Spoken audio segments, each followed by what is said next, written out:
প্রিয় শিক্ষার্থীরা, আজ নবম এবং দশম শ্রেণীর জন্য সবচেয়ে সহজ একটি গ্রামার ট্যাগ কোশ্চেন নিয়ে চলে আসলাম। আবার আমি আজকে কিছু সেন্টেন্সকে সলিউশন করে বোঝাবো যে কত সহজে আমরা ট্যাগ কোশ্চেনগুলো করতে পারি। আমি কিছু সেন্টেন্স এখানে উঠায় রাখছি। এখানে প্রত্যেকটা সেন্টেন্সে ট্যাগ করার জন্য কিছু রুলস আছে। এখন আমি সেই রুলসগুলো ব্যবহার করব। ওকে, প্রথম সেন্টেন্স, লেটস গো। আমরা জানি যে লেটস গো মানে লেটের পরে যখন অ্যাপোস্ট্রফ এস আছে অর্থটা বোঝাবে লেটাস। তাহলে লেটস গো থাকলে আমরা ট্যাগ করার সময় একবারই শ্যাল উই ব্যবহার করতে পারবো, শ্যাল উই। লেটস গো অর্থাৎ লেটস থাকলে তারপরে যদি ওইটা ট্যাগ করতে হয় তাহলে আমরা একবারই শ্যাল উই ব্যবহার করতে পারবো। আমাদের পরেরটা আছে নোবডি ফাউন্ড মি। এখন বিষয়টা হচ্ছে সাবজেক্ট হচ্ছে নোবডি। তাহলে নোবডি যদি সাবজেক্ট থাকে তাহলে আমরা ট্যাগের সাবজেক্ট কি নিতে পারি? দে নিতে পারি। নোবডি থাকলে ট্যাগের সাবজেক্ট আমরা দে নিতে পারি। ওকে, দে নিলাম। যেহেতু ফোনটা আছে এটা হচ্ছে ভি টু, তাহলে আমরা তার পরিবর্তে কী নেব? ডিড। এখন যেহেতু নোবডি নেগেটিভ তাহলে আমরা এটা ডিড দে নিলেই হচ্ছে, এখানে নেগেটিভ করার দরকার নাই। Okay, the mother rose in her, খুব গুরুত্বপূর্ণ একটা কোশ্চেন, আমরা প্রায়ই বিভিন্ন বোর্ড কোশ্চেনে আসতে দেখি এটা।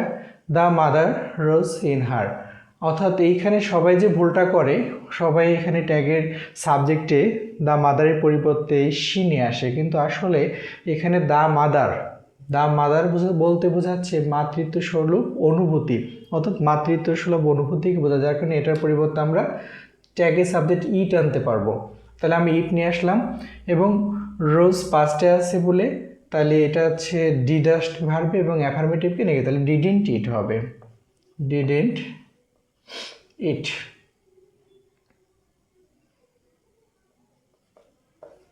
ওকে, তাহলে এটা খুব সহজে বুঝতে হবে। এখানে দ্য মাদার বলতে মাকে বোঝাচ্ছে না, মাতৃত্ব সুলভ অনুভূতিকে বোঝাচ্ছে, যার কারণে হচ্ছে এখানে ইট আসলো সাবজেক্ট এবং রোজ পাস্টে আছে বলে ডিড আসলো। আর যেহেতু এটা অ্যাফার্মেটিভ আছে তাই নেগেটিভে আমরা ডিডেন্ট ইট করলাম। Bangladesh is our motherland. Bangladesh যেহেতু একটা কান্ট্রি, এক দেশের নাম সবসময় ট্যাগের সাবজেক্ট কী আসবে? শি আসবে। তাহলে আমরা শি নিয়ে আসলাম। যেহেতু ইজ আছে, তাহলে আমরা অক্সিলারি ভার্ব থাকলে ওটাই আনবো, ইজ আনলাম এবং অ্যাফার্মেটিভ বলে নেগেটিভ করলাম, তাহলে কী হবে? Isn't she. Okay, a barking dog seldom bike, এখানে সেলডম এটা হচ্ছে নেগেটিভ অর্থ, অর্থাৎ কদাচিৎ। আর ট্যাগের ক্ষেত্রে নেগেটিভ থাকলে সেন্টেন্সটা অবশ্যই কী হবে? অ্যাফার্মেটিভ হবে। তাহলে এ বার্কিং ডগ, তাহলে এর পরিবর্তে আমার কী হবে? ট্যাগের সাবজেক্ট ইট আসবে। যেহেতু সেলডম রয়েছে নেগেটিভ তাহলে বাইটসটা আছে, যার কারণে কী হবে? ডাজ ইট হবে, ডাজ ইট। ওকে, কারণ সাবজেক্ট হচ্ছে বার্কিং ডগ, এর পরিবর্তে ইট আসবে এবং বাইটস আছে, এর জন্য প্রেজেন্ট ইনডিফিনিট টেন্সে ইট এর আগে ডাজ আসলো। আর সেলডম হচ্ছে নেগেটিভ, যার কারণে নেগেটিভ আমাদের করার দরকার হচ্ছে না। পরেরটা হচ্ছে ডোন্ট ডিস্টার্ব মি। এটা হচ্ছে আমরা ইম্পারেটিভ সেন্টেন্স এবং নেগেটিভে আছে, তাই না?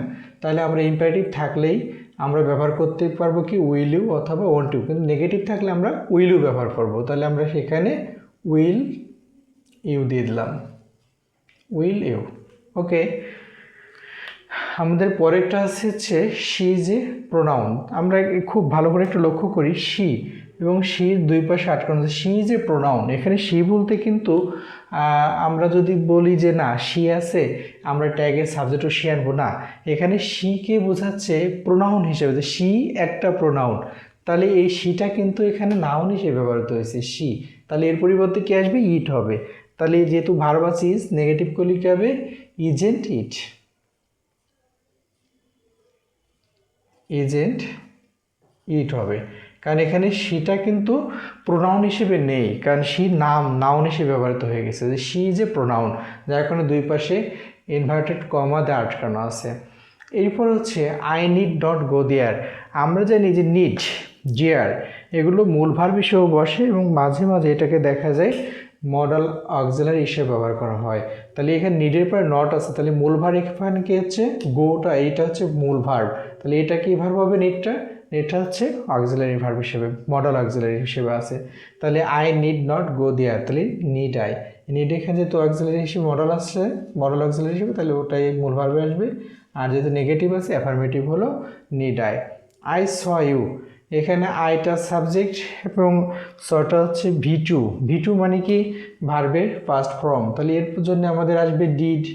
আর যেহেতু এটা নেগেটিভ অ্যাফার্মেটিভ আছে, করতে হবে নেগেটিভ, তাহলে ডিডেন্ট। আই থাকলে প্রোনাউন আই বসবে।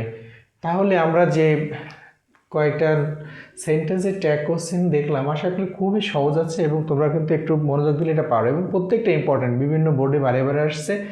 যারা এসএসসি এবং যারা এখন 9-এ পড়ো, সামনে পরীক্ষা আছে, এবং যারা এসএসসি পরীক্ষা দেবে প্রত্যেকের জন্য এটা খুব সহজ একটা চ্যাপ্টার, এবং এটা আমরা খুব সহজেই আয়ত্ত করতে পারি। এই ট্যাগগুলো যেগুলো আমি এখানে সলভ করলাম প্রত্যেকটাই বোর্ডে বারে বারে আসছে এবং খুবই গুরুত্বপূর্ণ। আশা করি একটু ভালো করে তোমরা এটা জেনে নেবা।